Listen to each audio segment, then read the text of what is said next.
I'd like today to make a little speech, not only of gratitude, but of pride that I have been presented with this award for whatever reason,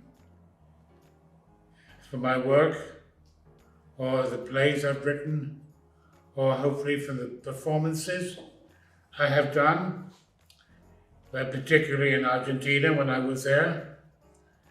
And it means a great deal to me, not only to be recognized, but to feel that I have come all the way from London and to a country where my language is a foreign language, and yet the audiences have been positive and responded to me in such a way that I couldn't be happier. I couldn't be happier because I love Argentina. I love Argentinian food. I love its music. I love its dance. I mean, what can compare to the tango?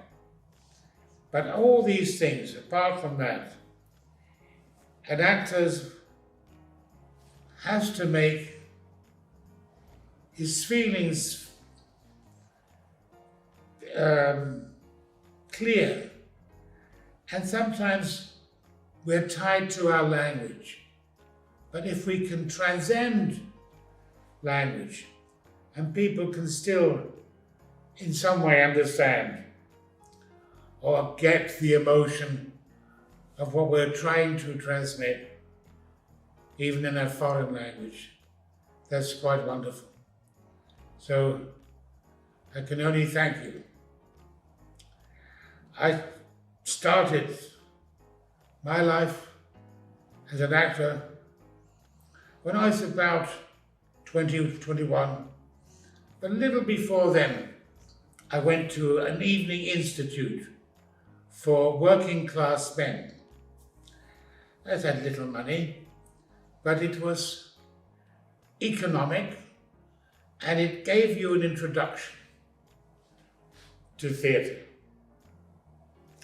And I went there twice, 3 times a week. Then one day the teacher said, "All right, young men and women, I want you to create something from a play. I want you to do a speech from a play."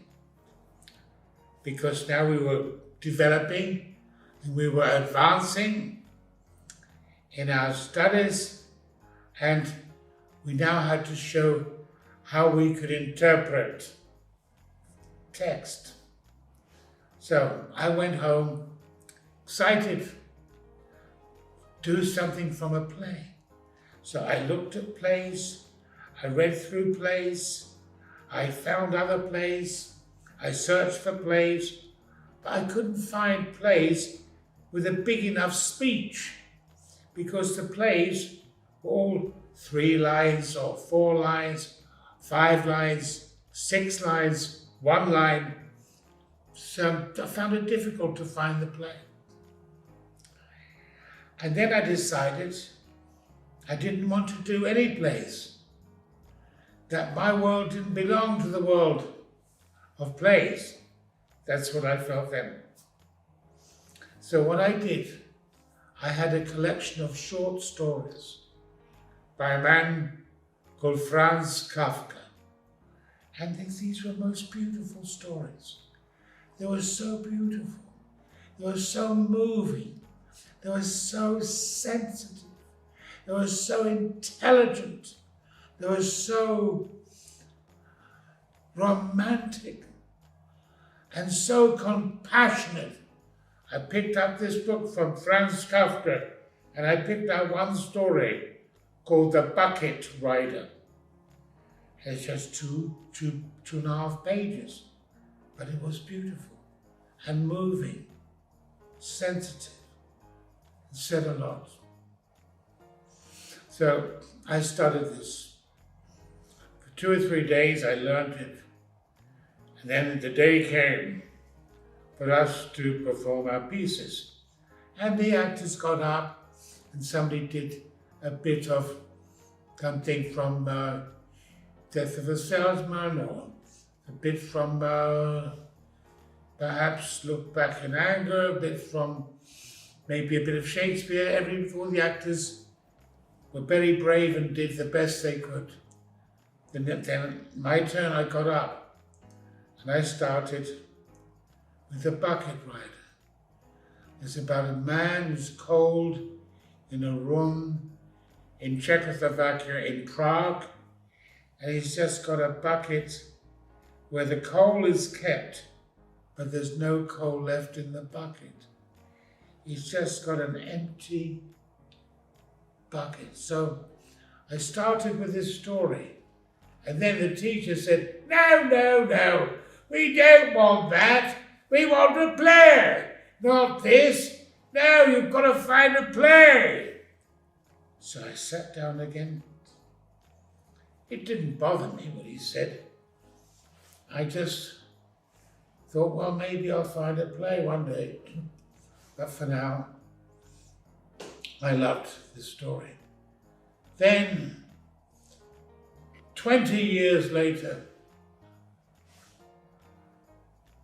I'm doing a show, and it's in London. And in the show, I do Kafka, another short story called Metamorphosis. And it was the biggest hit in London. And I have played this play all over the world. I have directed it in New York, Los Angeles, Paris, Düsseldorf, Sydney, Australia, Tel Aviv, Tokyo, and it's always been successful. So the end of the story is always stick to your own instincts.